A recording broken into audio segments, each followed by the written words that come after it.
Today on AskBloop, am I too old to get into animation?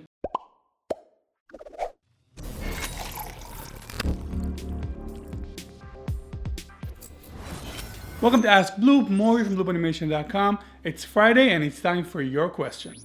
I'm trying to produce a low-budget film. Should I do a Kickstarter for it? Kickstarter is a great platform for indie creators since it gives them a chance to get funding where they would otherwise not be able to get. However, if you don't have an audience, it might just fall flat and not get any backers. Oh, if you're lucky or had a really good teaser video, you'll catch traction and get even more than you asked. It's kind of a hit or miss, but you're not really risking anything by doing it. I personally am not for using crowdfunding for our own projects. That is why you haven't seen me try to push Patreon or kickstart any of our films or courses. I don't like the idea of asking for money before doing anything. I prefer to make something and then sell it.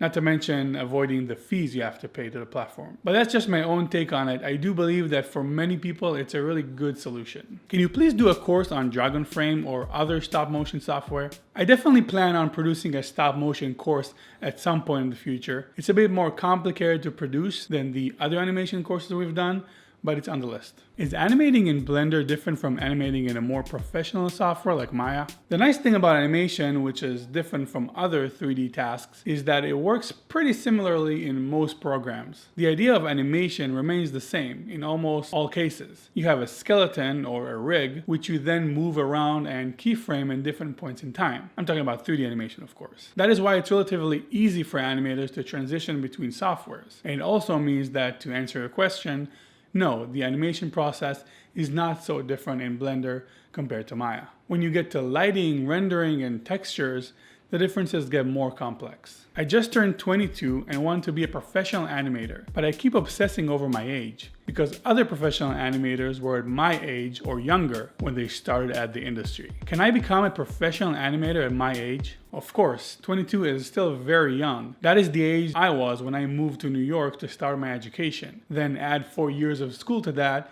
and I was 26 before I had my first real animation studio work. No one can put limits on you but yourself. If you push hard and become great at animation, you will find your way to the industry, especially in your 20s and 30s. Alright, that's all the questions for today. If you have one, post it in the comment section below. If you want to stay updated on animation news, new tutorials, or see if your question was answered, subscribe right here. See you next week.